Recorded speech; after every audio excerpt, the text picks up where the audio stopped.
네, 오늘은 일상생활 및 개인활동 지원 실기편을 책과 문제와 함께 보겠습니다. 방금 제가 촬영을 하고 있다가 용량이 부족해서 끊어졌어요. 그래서 다시 촬영하고 있습니다. 용기와 힘을 북돋워 주시라고 구독과 좋아요 좀 눌러주세요. 그리고 저는 오늘 건강검진 받고 왔거든요.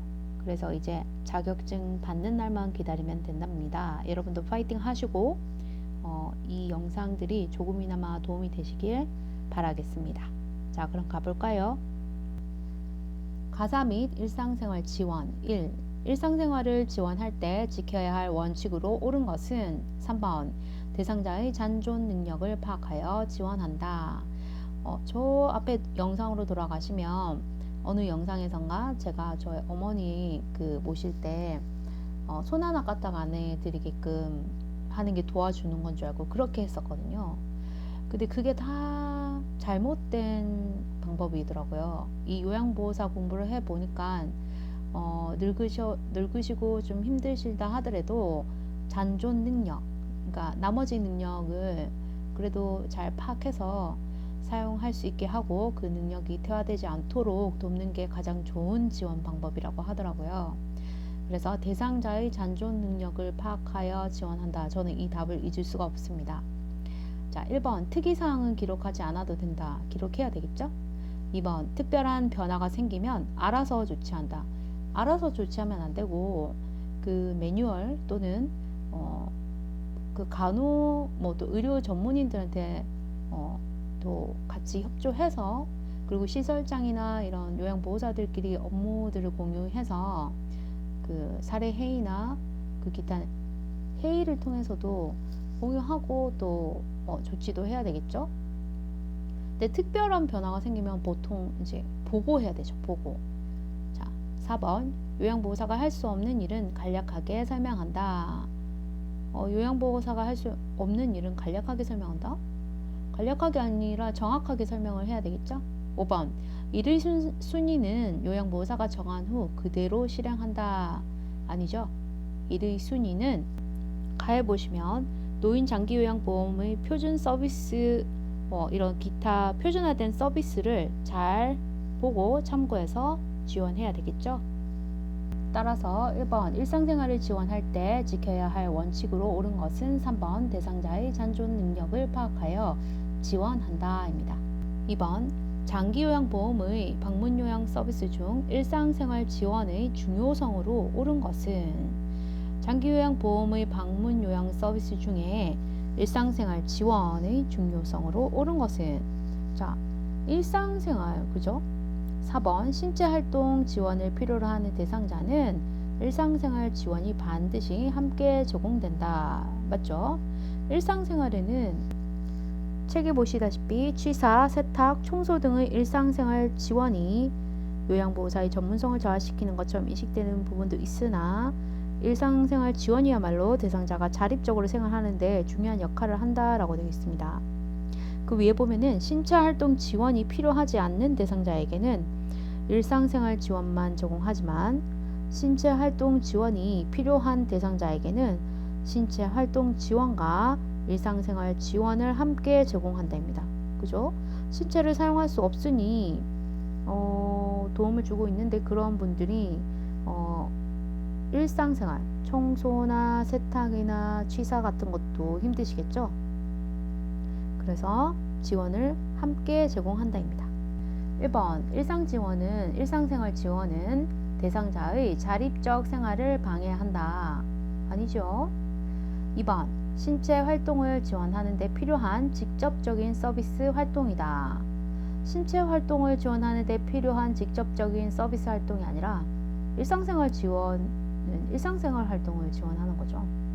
3번 일상생활 지원은 요양보호사의 전문성을 저하시킨다. 아니죠? 다시 보겠습니다. 일상생활 지원이 요양보호사의 전문성을 저하시키는 것처럼 인식되는 부분도 있으나 일상생활 지원이야말로 대상자가 자립적으로 생활하는데 중요한 역할을 한다고 했습니다. 꼭 기억해 두세요. 따라서 3번은 일상생활 지원은 요양보호사의 전문성을 저하시킨다가 틀렸죠? 5번 신체 활동을 필요로 하지 않는 대상자는 일상생활 지원도 할 필요가 없다. 자, 빨간 줄 첫 부분에 보면 신체 활동 지원이 필요하지 않는 대상자에게는 일상생활 지원만 제공하지만 이라고 되어 있습니다. 일상생활 지원 제공한다고 되어 있죠. 그래서 5번도 틀렸죠.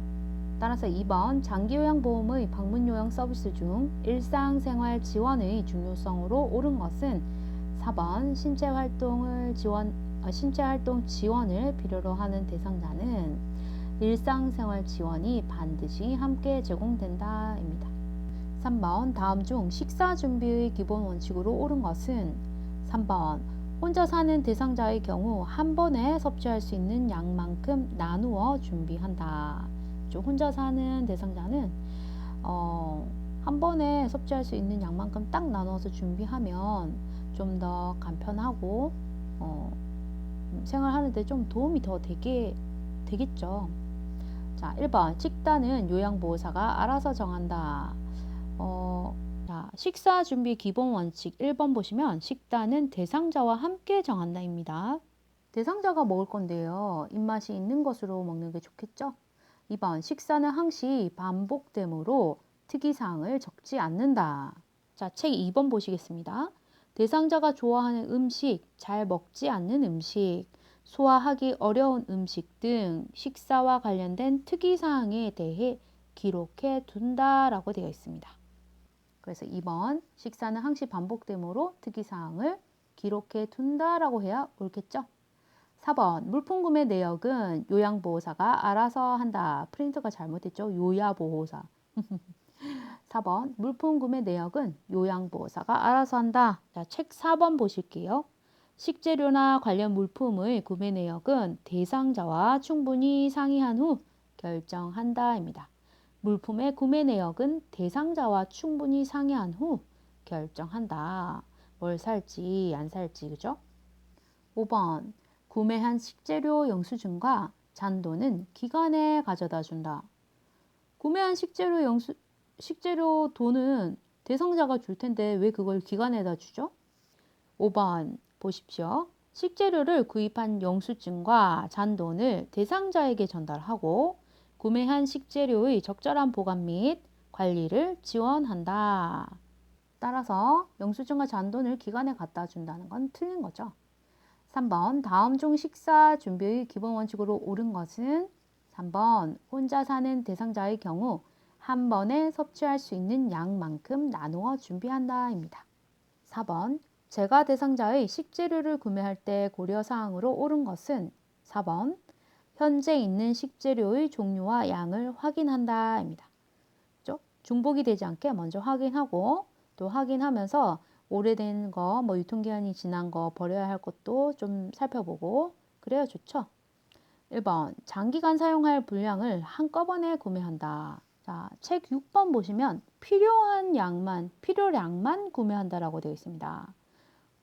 장기간 사용할 분량을 쓰면 또 빨리 상할 수도 있겠죠.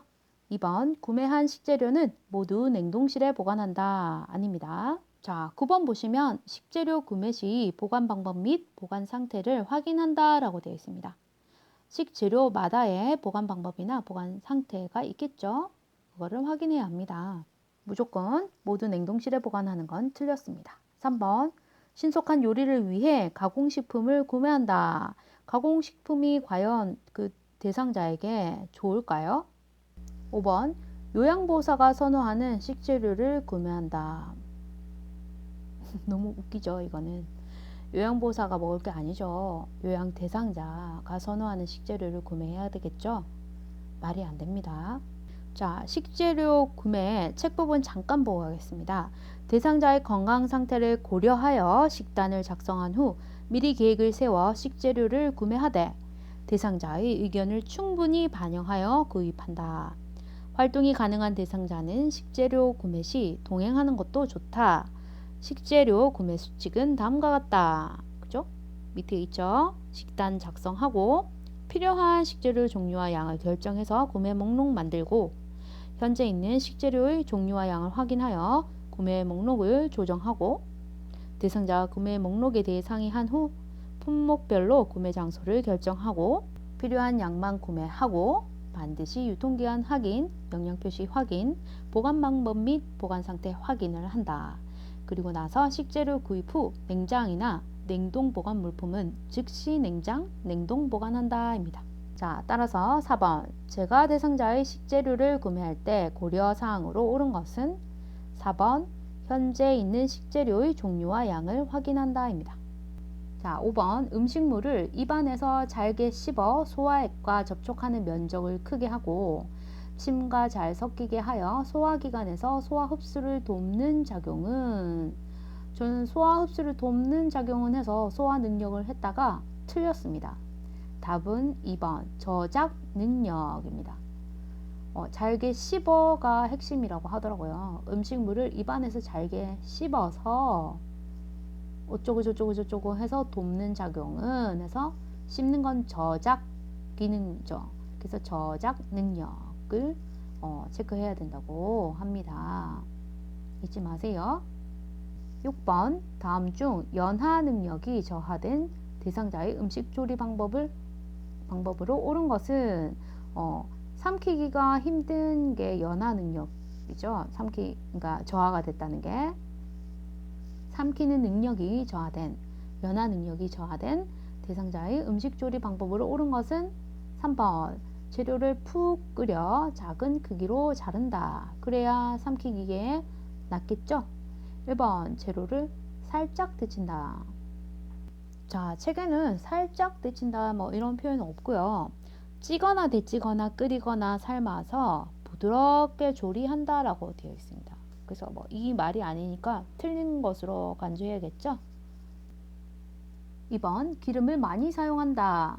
자, 일단 3번 튀기기 같은 경우에 기름이 들어가죠. 이 기름이 들어가는 부분을 한번 보겠습니다. 단시간에 조리할 수 있고 영양소의 파괴가 적다. 노인은 지방질의 소화력이 낮기 때문에 기름기가 적은 요리 방법을 선택하는 것이 바람직하다. 그래서 튀기기는 별로 좋은 도움이 되는 요리법은 좀 아닌 것 같다라는 거죠. 기름기가 적어야 되는데 2번 기름을 많이 사용한다. 그러니 틀렸겠죠. 그리고 삼키고 소화를 할 수 있어야 되는데 기름기가 많은 음식들은 조금 소화도 쉽지 않죠. 4번 재료를 크게 자른다. 어떻게 삼킵니까? 잘게 자르죠. 5번 생선은 오래 삶는다. 생선은 오래 삶을수록 단단해진다고 합니다. 그러면은 삼키기 힘들겠죠? 자, 삶기 잠깐 보시면요. 자, 빨간 줄부터 볼게요. 최대한 수용성 성분을 손실을 막도록 조리한다. 채소는 삶으면 부드러워져 먹기 쉽고 육류는 오래 삶으면 부드러워지나 생선은 반대로 오래 삶으면 질기고 딱딱해진다. 질기고 딱딱해지면 삼킬 수 없겠죠. 힘들겠죠. 그래서 생선을 오래 삶는다. 5번도 옳지 못합니다. 따라서 6번 다음 중 연하 능력이 저하된 대상자의 음식 조리 방법으로 옳은 것은 3번 재료를 푹 끓여 작은 크기로 자른다입니다.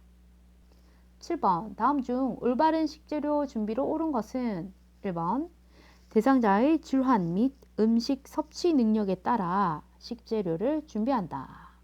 대상자의 질환 및 음식 섭취 능력에 따라 식재료를 준비한다. 아주 올바른 식재료 준비 방법이죠. 2번 저장 능력이 저하된 대상자의 경우 재료를 구워서 준비한다. 씹지 못하는 사람이 구워서 준비하면 어떻게 될까요? 자, 쿠키 보시면은 기름이나 물을 사용하지 않고 높은 열로 빠른 시간 내에 조리하기 때문에 수용성 영양소의 손실이 적고 식품 자체의 성분이 용출되지 않으므로 식품 고유의 맛을 살릴 수 있다. 하지만 오래 구우면 수분이 모두 빠져나가 딱딱해지기 때문에 적당히 구워야 한다. 자, 오래 구우면 딱딱해진다고 합니다. 그래서 씹기 능력, 저장 능력이 저하된 대상자의 경우는 재료를 굽는 거는 피하는 게 좋죠. 3번 연하 능력이 저하된 대상자의 경우 재료를 크게 준비한다. 틀렸다고 했습니다. 삼키기 어려운 연하 능력이 저하된 대상자의 경우는 재료를 잘게 썰어서 준비합니다. 4번 한 번에 많이 먹지 못하는 경우 믹서에 갈아서 준비한다. 자, 한 번에 주려고 하면 안 됩니다. 연하 능력이 저하된 대상자는 부드럽게 삼킬 수 있는 재료를 푹 끓이거나 다지거나 믹서에 갈아서 준비한다. 한 번에 많이 먹지 못하는 경우 식사와 간식을 통해 소량씩 놔두어 섭취할 수 있도록 준비한다 라고 되어 있습니다. 자, 갈아서 준다고 한 번에 꼴떡꼴떡 많이 마시게 하면 안 되죠. 5번 저장 능력이 있는 대상자의 경우 재료를 다져서 준비한다. 씹기 능력이 있는 대상자에게 굳이 재료를 다 다져서 주면 그 씹는 능력이 잘 살지 않겠죠. 옳지 못한 방법입니다. 따라서 7번 다음 중 올바른 식재료 준비로 옳은 것은 1번 대상자의 질환 및 음식 섭취 능력에 따라 식재료를 준비한다입니다. 자, 8번 제가 또 틀렸네요. 다음 중 대상자를 위한 식재료, 자, 핸드아웃을 좀 잘 준비해 주시라고요. 정말. 다음 중 대상자를 위한 식재료 조리 방법으로 옳은 것은 5번 식욕을 돋우고자 할 때는 식초나 소스로 무침을 한다입니다. 식초나 소스라 해서 저는 자극적인데 왜 좀 불편한 분들한테 자극적인 걸 하지? 이렇게 생각을 했는데 이게 그거 조리 방법에 따라 이 무침이라는 게 이 무침 이게 조리 방법으로 생각해야 됩니다. 그래서 무침을 할 때는 식욕을 돋우고자 할 때 식초나 소스로 무침을 해주면 좋다 이런 말이더라고요. 그래서 이거는 그 조리 방법, 볶기, 삶기, 튀기기, 또 뭐 굽기, 찜, 무침 이런 거를 조금은 상세히 읽어볼 필요가 있습니다. 1번 야채를 볶을 때는 기름을 많이 사용할수록 좋다. 기름을 많이 사용하지 않는 게 좋다고 되어 있습니다. 한번 볼까요? 자, 볶기. 볶기는 고온에서 단시간에 조리하므로 수용성 성분의 용출이 적으며 비타민의 파괴도 적다. 볶는 과정에서 식품의 수분이 빠져나오는 대신 기름이 흡수되므로 풍미를 증가시킬 수 있다. 채소는 살짝 데쳐서 볶으면 기름도 적게 들고 색깔도 선명하게 유지될 수 있다. 살짝 데치는 이유가 기름 적게 들게 하기 위해서죠. 많이 먹어봤자 좋지 않다는 얘기일 겁니다. 자, 2번 육류는 살짝 삶아낸다. 육류는 오래 삶아야 부드러워지고요. 생선이 살짝 삶아내야 부드럽습니다. 그래서 틀렸죠? 3번 생선은 오래 삶는다. 오래 삶으면 딱딱해진다고 했습니다. 안 됩니다. 4번 찜 요리는 처음엔 약한 불로 나중에는 센 불로 오래 가열한다. 한번 볼까요? 찜이 나왔습니다. 시간이 오래 걸리는 단점이 있으나 수용성 물질의 용출이 끓이기보다 적어 영양소의 손실이 적고 온도의 분포가 골고루 이루어진다. 찜은 재료를 부드럽게 하여 노인에게 자주 사용되는 조리 방법 중 하나이다. 처음에는 센 불에 가열하다가 약한 불로 오래 가열하면 담백하고 부드러운 맛을 느낄 수 있다. 처음에 센 불입니다. 따라서 4번도 틀렸고요. 8번 다음 중 대상자를 위한 식재료 조리 방법으로 옳은 것은 5번 식욕을 돋우고자 할 때는 식초나 소스로 무침을 한다입니다. 자, 9번 다음 중 노인이나 환자식에 자주 사용되며 재료를 부드럽게 할 수 있는 조리 방법은 2번이죠. 찜, 환자식에 자주 사용되며 병원에 있을 때 환자가 먹는 음식, 환자식에 자주 사용되며 재료를 부드럽게 할 수 있는 조리 방법은 찜입니다. 자, 10번 보겠습니다. 다음 중 대상자 식사 준비 준비 시 고려 사항으로 옳지 않은 것은 3번 오래 두고 먹을 수 있는 음식으로 준비한다. 오래 두고 먹을 수 있는 음식은 보통 달거나 짜다고 합니다. 짠 음식은 좋지 않죠. 따라서 옳지 않은 것은 3번 오래 두고 먹을 수 있는 음식을 준비한다. 틀렸습니다. 자, 1번 부드럽게 조리한다. 맞죠? 2번 가능한 한 다양한 식품과 조리법을 사용한다. 4. 가능한 한 짜지 않게 조리한다. 5. 딱딱하고 자극적인 음식은 피한다. 책에서 한번 보고 갈까요? 자, 조리 시 고려사항 찌거나 데치거나 끓이거나 삶아서 부드럽게 조리한다. 질환상으로 허용되는 범위 내에서 가능한 다양한 식품과 조리법을 사용한다. 가능한 한 짜지 않게 조리한다. 딱딱하고 자극적인 음식은 피한다 라고 책에 친절하게 적혀 있습니다. 11번 일반적으로 권장되는 노인 영양 관리의 원칙으로 옳은 것은 1번 다양한 우유 제품이나 두유를 매일 먹는다. 다양한 우유 제품이나 두유를 매일 먹는다. 자, 이것이 노인 영양 관리에 권장되는 원칙이라고 합니다.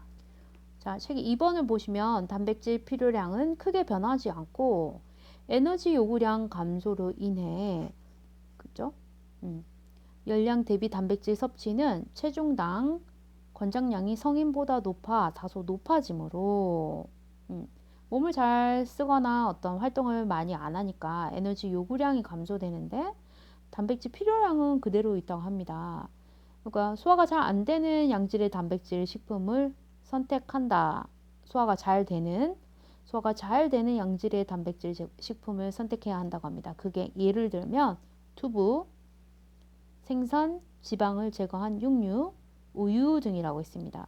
그러니까 소화가 잘 되는 양질의 단백질 식품이 우유, 두부가 되니까 1번에 다양한 우유 제품이나 두유 제품을 매일 먹는다가 옳겠죠? 양질의 단백질. 2번 국과찌개의 국물을 많이 먹는다. 그럼 짠 걸 많이 섭취하게 되겠죠? 안 됩니다. 3번 매일 식이 보충제를 챙겨 먹는다. 식이 보충제보다 음식이 훨씬 좋다고 했습니다. 식사를 잘 챙겨 먹어야겠죠? 4번 술을 마실 때는 반드시 다른 음식과 같이 먹지 않는다. 술을 마실 때는 오히려 안주나 다른 음식과 먹어야 더 낫다라고 했습니다. 괜찮다고. 5번 주로 앉아있는 시간을 늘린다. 활동하는 시간을 조금 늘리는 게 낫겠죠? 책에 한번 찾아볼까요? 자, 이 영양 관리할 때 고려해야 할 거는 적당한 운동도 도움이 된다고 했습니다. 그래서 주로 앉아있는 시간을 늘린다는 거는 바람직하지 않죠. 또 식사 관리의 중요성에 있어서 특히 노인의 식생활은 영양 상태 유지와 함께 먹는 즐거움을 느낄 수 있는 배려도 필요하다고 합니다. 자, 식사 관리의 기본 원칙에 보면 조금 아까 봤던 문제들과 겹치는 부분도 있고요. 한번 짚어보면 좋을 것 같아서 읽고 가겠습니다. 노인을 위한 식사 관리의 기본 원칙 중 가장 중요한 것은 규칙적인 새끼 식사이다. 식욕 저하나 소화 능력 약화로 한 번에 충분한 식사량을 섭취하지 못하는 경우에는 식사 사이에 간식을 제공하여 보충한다. 식품 구매 시에는 영양가가 높고 조리하기 쉬운 식품을 선택하고 가급적 신선한 제철 식재료를 이용한 식사가 되게 한다. 가공식품은 가능한 한 제외하고 짜게 섭취하기 쉬우므로 싱겁게 조리하고 수시로 물을 충분히 마실 수 있게 한다. 술은 열량이 높고 다른 필수 영양소는 없으므로 절제하게 한다. 기본적인 식사 관리를 바탕으로 다음의 사항을 고려한다. 기타는 또 책을 읽어보시기 바랍니다. 그래서 11번 일반적으로 권장되는 노인 영양 관리의 원칙으로 옳은 것은 1번 다양한 우유 제품이나 두유를 매일 먹는다입니다. 자, 중간에 끊어질까 봐서 12번부터 19번은 다음 영상에서 이어가도록 하겠습니다. 화이팅!